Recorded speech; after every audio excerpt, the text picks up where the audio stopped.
Greetings, friends, and welcome to episode 255 of the Projekt Gemineye update. It is July the 19th on a Saturday. It is absolutely beautiful here in Brampton, Ontario, Canada. I just got back from doing some gardening, believe it or not. Having a, I enjoy doing some gardening here and there every once in a while just to make sure that things are taken care of in the garden there.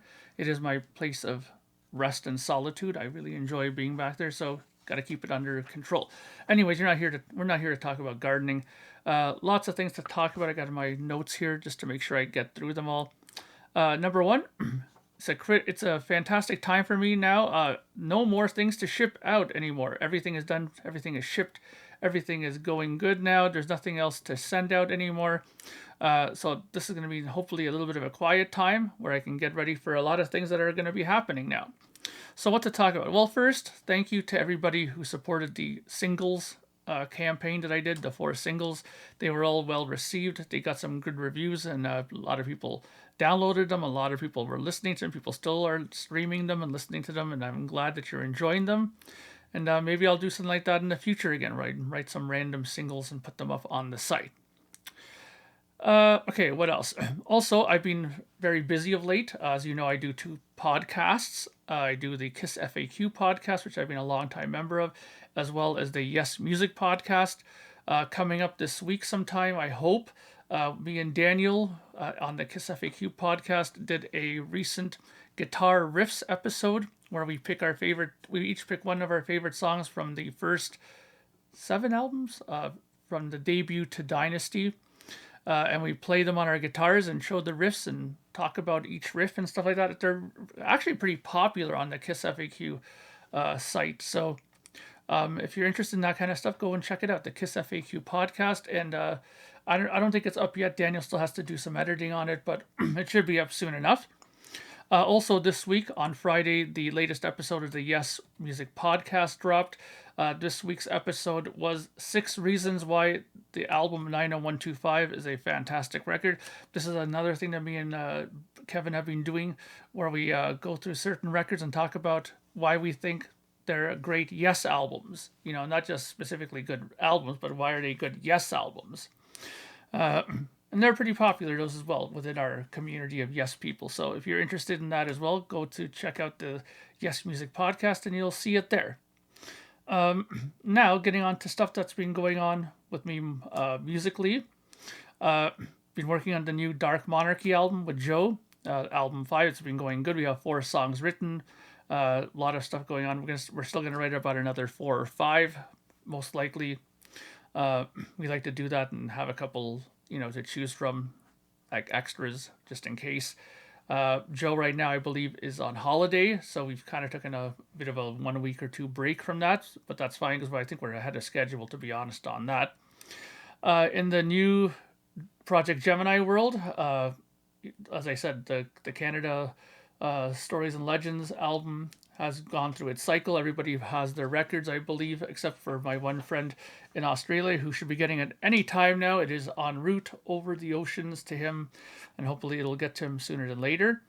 But there is a new record going to be coming out this fall. The album title is The Dark Days of Yesterday.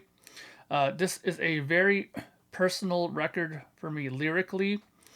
Some, you know, some interesting topics. That's maybe not so easy to read into what specifically I'm talking about, but some, not gonna say dark topics, but not exactly some easy things to talk about.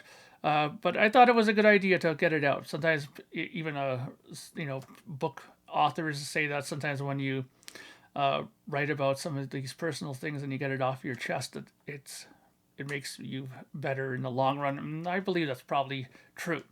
So this album has some great music, though. I'm very happy. I experimented a bit with some orchestration kind of stuff on my own, where I recorded a bunch of different violin and cello and other kind of instrumentation, put it together, and it was a little bit of work, but I think it turned out pretty interesting. Again, it's not a concept record by any stretch of the imagination. It's just a bunch of songs that are connected by the thread that they are sort of interpersonal song topics. But musically, I think it's very good, very, you know, stuff that you expect from Projekt Gemineye. Very guitar oriented, lots of lead harmonies and, you know, big drum parts and stuff like that. Uh, Also, to let you know as well, uh, I right now, actually, when I'm done this, I'm going to be continuing work on what will be the new Projekt Gemini Christmas EP. I haven't put one of those out since 2023.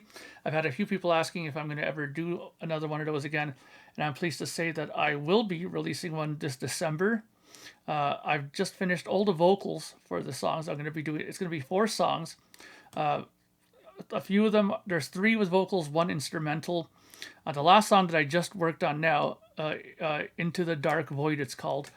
Don't worry, it'll all make sense when I get to that. When I get to the time when I'm going to be releasing, I'll go into more detail about the songs.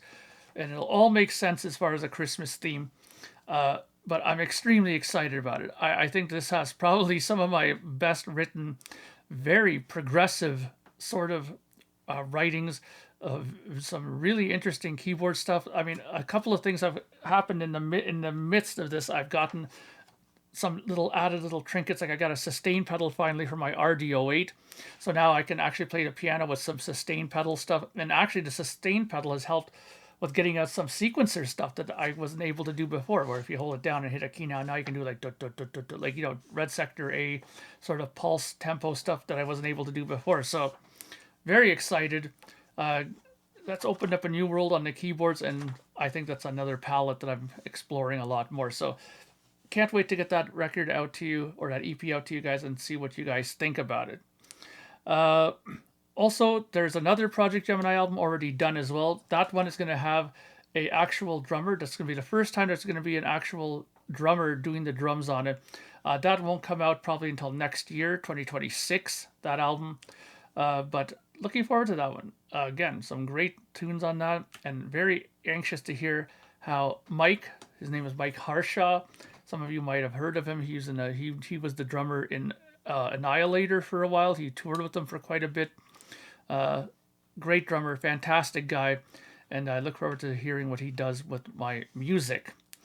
And yeah, so lots going on, and that's it for now. Oh, speaking of music, I got a couple of things just for sake of talking here. At the record store, one was something to fill my collection. I'm a big collector of, well, I'm a big listener of Triumph music. Finally got this album, Just a Game, on CD. I mean, I'd never had it on CD before. I don't even think I have it on vinyl, but this is record number 3, I believe. I mean, it depends how you count it. In Canada, they had an album that came out before Rock and Roll Machine. So this is probably considered album number 3 or 2 if you don't consider that record a debut. But anyways, I got this album. Love this album. It has, you know, Lay It on the Line and, you know, Hold On and some other great songs on here. Also, I grabbed this. I'm so happy. I was so tempted to buy it off the site, but it was really expensive to get it with the shipping and all that. And luckily, my store, I know, always gets 1 copy at least of this stuff. And that's the latest Frank Zappa, Cheaper Than Cheap. This is an unreleased television show thing that they had prepared, done, and never got released. Amazing 2 CDs on audio and a Blu-ray disc of the entire show. I'm so happy I got this. I mean, that this is so good. And I'll be having some fine evenings listening to this stuff, and probably with one of my more favorite lineups with Napoleon, Murphy, Brock, and, you know, Ruth on the marimbas and other percussion. You know, and George Duke there, Chester Thompson. I mean, you can't go wrong with this lineup at all. And the other thing I got, and I don't have it here on me, is I finally got on vinyl, and now I consider my collection complete. I got Test for Echo on vinyl, the 2 LP version. This is probably most likely the latest version of it. I know it's done at Abbey Road, the remaster of it. So whatever, it's not the original, but I desperately needed this to complete my collection.